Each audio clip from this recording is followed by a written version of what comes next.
Hello, YouTubers, friends, compatriots, bootlickers, shills, ditslays, hearse, peasants, vassals, minions, meat sacks. I'm usually welcome.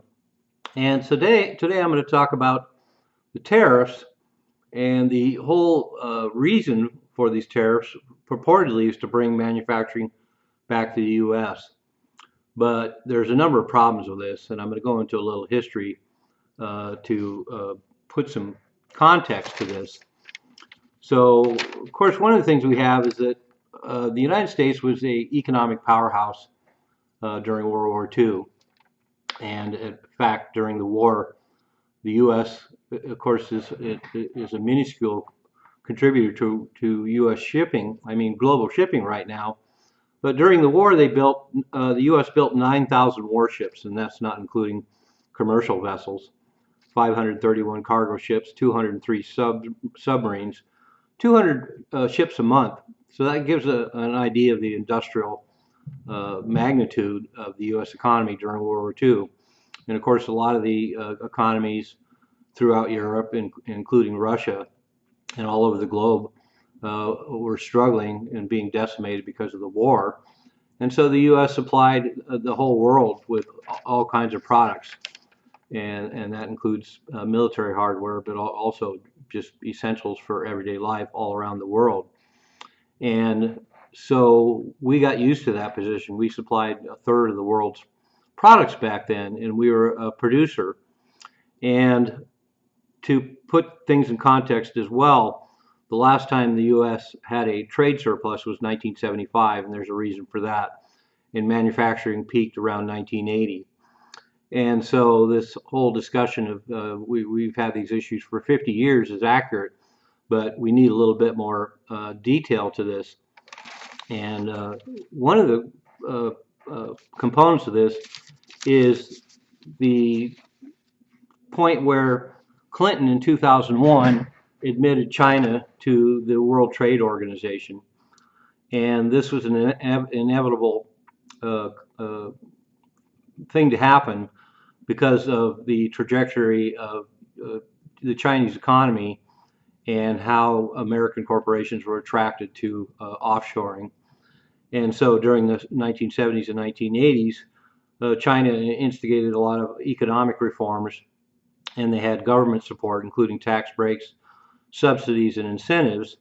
They developed their infrastructure to facilitate trade and supply chains, and they also were involved in a lot of tech advancement. And then in 1971, of course, Kissinger opened the door to all this by normalizing trade relations, and then Bill Clinton in 2001 completely expanded that with Chinese becoming a member of the World Trade Organization and having access to global markets, and they took advantage of it. And a lot of U.S. corporations, once this arrangement was made, of course, are attracted to low labor costs and government support and tax breaks and subsidies and infrastructure and tech advancement. And then not only that, as everyone knows right now as well, they didn't have to worry about workers' rights. They had access to cheap loans, they had access to cheap land, and there was no environmental regulations. And so that was a big attraction to a lot of American corporations. And so they could produce everything very cheaply overseas and then ship it back into the United States. And so that's how this whole thing happened. And not only that, we had the U.S., of course, manufacturing peaked in 1980, and we also had this move away from physical work. Physical work was no longer attractive to Americans, and we became a service economy. And we're seeing the culmination of that now with the total service economy. Nobody wants to go into manufacturing. Nobody wants to do any physical work. We have a hard enough time getting people to do trades. One of the reasons why we have a lot of migrants in the country to do the kind of work that Americans just don't want to do anymore, and that includes a lot of things like roofing and agriculture and lawn care and tree work and restaurant work and everything else. And so this is a natural evolution of all these forces that were put into play. And then also we have corporations like Nike. 90% of their shoes are made in China, and so they can not only get all the materials cheap, but they have access to everything I already talked about. So a company like Nike, they're going to have some real issues with this whole move to bring manufacturing back to the U.S. Another good example is Apple, and this is one of the reasons why the tariffs are going to be difficult because, to put it bluntly, it might be a lot cheaper for these companies just to pay tariffs than to actually reconfigure everything and bring manufacturing back to the United States. Apple, for example, spent decades creating complex global supply chains across dozens of countries and spent tens of billions of dollars in investment to set up thousands of suppliers and logistics systems. And so it would take 5 to 10 years for them to change and reconfigure and come back to the United States. So it may end up being cheaper for them to just pay the tariffs. And a lot of American economic policy has favored spreading GMO products around the world and subsidizing big oil, but they haven't been conscious of putting any restrictions on American corporations offshoring. And so for the last 50 years, we've had nothing but offshoring, and we put ourselves in this position. And that's one of the things that's interesting to me about the whole idea that Trump is making out these other countries to be the villains, but the real villains are the American corporations and companies that did all this offshoring and made us vulnerable in a national security sense, but also deindustrialized the United States to a certain extent. So it is really kind of strange that Trump has had no accountability for the corporations that actually did this. So instead, the countries that are trying to protect their home industries because of corporate America and American companies offshoring to all their countries. So that's a strange component of this whole tariff war that's going on right now. And so let's take a look at some of the reasons why tariffs are not necessarily going to bring manufacturing back to America. One is, as I just pointed out, in a lot of ways the tariffs aren't high enough because manufacturing is so expensive in the U.S. and the supply chains are so bad. And to reconfigure an entire system of supply chains and try and make manufacturing inexpensive in the U.S., including high labor costs, the tariffs would have to be a lot higher for them to be prohibitive. And that goes back to the point that a lot of companies are probably going to be it'd be more cheap for them to just pay the tariffs than actually bring manufacturing back to the United States. And then the U.S. industrial supply chain is really weak. Consumer supply chain is excellent. We get stuff exported from other countries all over the world and bring it in the United States, and those supply chains are very efficient and very strong, but industrial supply chains are not. And that's one of the central focuses of what's going on now with tariffs. And all the factories that make all the components are in Asia. And so, we don't really have a lot of the industries in the United States to supply these components. So to have supply chains that are America-based is going to be very complicated indeed because most of the components are made all over Asia and not here. And that brings the fact that we don't really know how to make any of those things anymore. And that's part of the problem too. We have the last 50 years of all these offshoring to all these other countries, and they know how to make all these components. One of the reasons why we get semiconductors from Taiwan is because there's just not a lot of people that are capable in the United States anymore. Most of the people who understood that those kind of technologies are either dead or retired, and young people aren't moving in that direction. So we just don't have the know-how in the United States anymore. Another one is labor costs in the U.S. China is not only their labor is cheaper, but it's also better and more educated. That may come as a surprise to a lot of people, but as I pointed out, people over there, they have a lot better work habits. Besides being cheaper labor, they have a lot of better work habits than Americans do.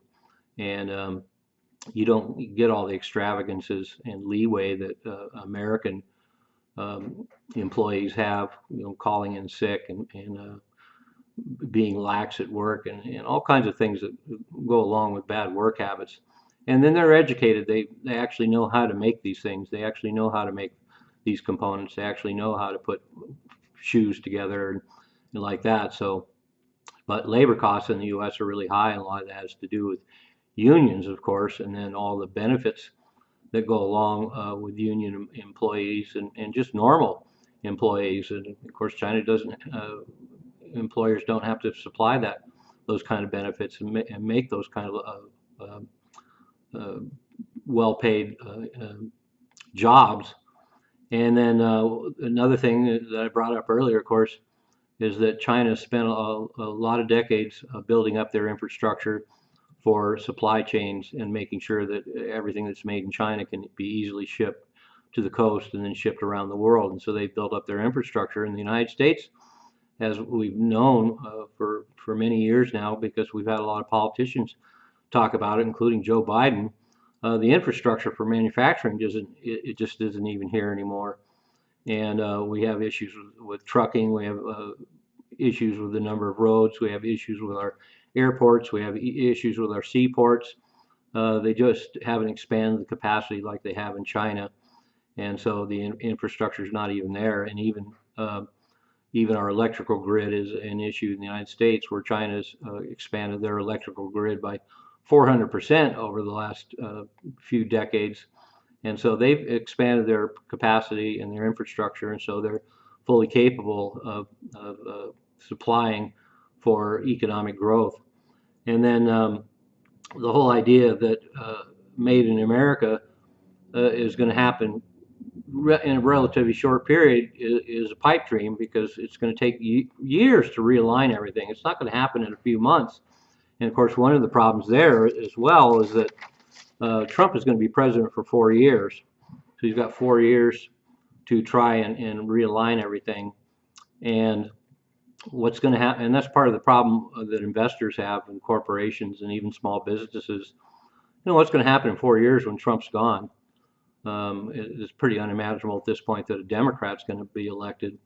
But there's going to be a change in 4 years. And so any efforts made over the next 4 years are going to be relative, and people are going to be concerned about another change in 4 years. So making these huge realignments and bringing manufacturing to the United States is going to be a daunting task, and there's going to be some disincentive, and they would rather just pay the tariffs, because who knows what's going to happen in 4 years.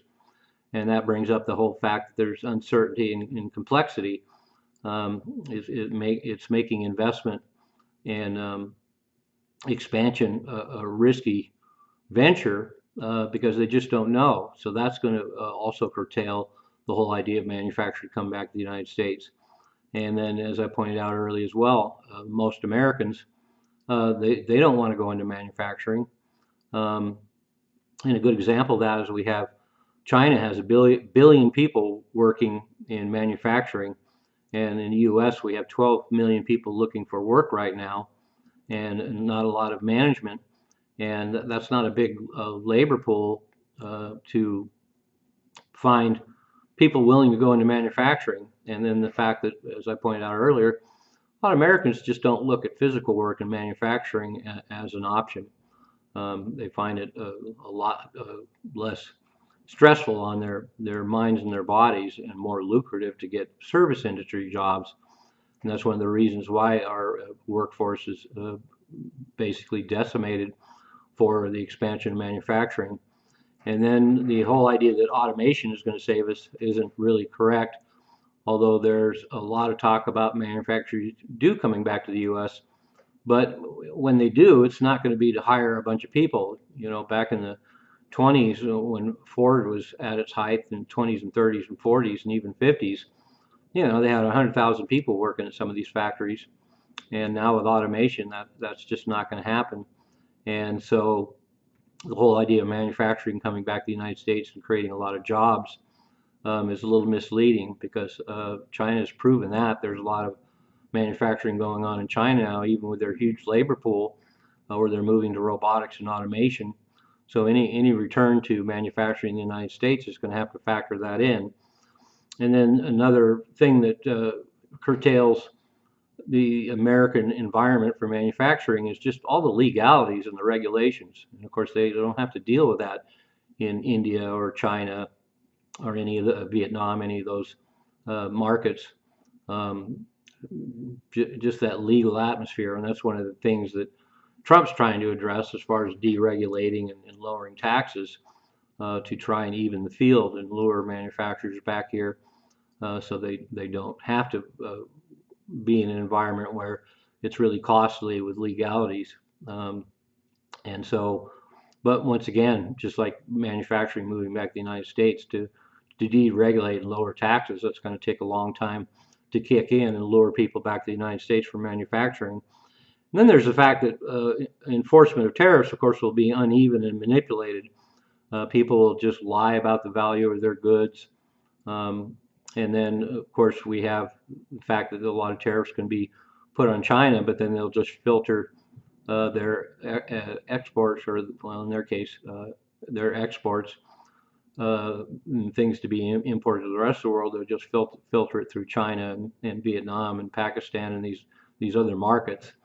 So as we see in everything, there's just tons of loopholes and a lot of ways around having strict tariffs. And then tariffs are kind of structured the wrong way because tariffs apply to everything needed to reopen in the U.S. And so in order for manufacturing to come back to the United States, they're going to need a lot of machinery, they're going to need a lot of components, they're going to need a lot of supply chains, and all of that's going to have tariffs on them. So it's going to be even harder if manufacturers do want to move back to the U.S. and everything they need to reconstitute manufacturing in the U.S. has tariffs on it. And there's a lot of strong arguments that tariffs should be focused on finished products and not the components. But we don't see that happening right now. We see a lot of the tariffs are on finished products and their components. And that's one of the things that complicates things. So at some point, hopefully somebody will figure out that the idea of tariffs on finished products makes a lot more sense than disrupting all economic sectors by putting tariffs on components. And the auto industry is a good example of that. Putting tariffs on fully assembled cars that come from Mexico is one thing, but putting tariffs on all the components makes it a lot more difficult for American automakers. And so the logic of that is obvious. If you just put tariffs on the finished products, finished automobiles come from Mexico and not the components, then American automakers are in a lot better position. But it certainly makes things a lot more complicated, and particularly because with all the tariffs raising the prices of all the components, the U.S. autos become that less competitive, particularly compared to autos coming from Mexico, and relatively, not exactly the same, but relatively similar conditions that exist in China. One of the reasons why a lot of U.S. automakers have moved to Mexico. So anyway. So the basic premise of tariffs, of course, it is going to bring in a lot of revenue, but the whole idea of it bringing a reasonable amount of manufacturing back to the United States doesn't seem realistic at all. And if it did, it would only be a small fraction of what the United States used to be as a manufacturer, and then compounded by the fact that it's just going to take a long time. And 4 years is probably not enough to bring any substantial manufacturing base back to the United States. But I'm not a professional economist, so I don't know. I just have to use what economics I do know, which is a reasonable amount, and then just use common sense and logic, which seems to be such a popular phrase these days. A lot of it seems self-evident. I'm just a guy in a room in front of a webcam, and I can figure these things out. So I don't know what these economists are necessarily thinking. And that's part of the problem listening to economists. As I pointed out in many other videos, we have a lot of statist economists who are just cheerleaders for whatever prevailing economic policies are in the wind. And then, of course, there's different schools of thought in economics. So it's really hard to figure out which economists to listen to and which ones not to. So anyway, if you're going to listen to economists, listen to me. Listen to me. I'm a useful idiot. Don't you be one too.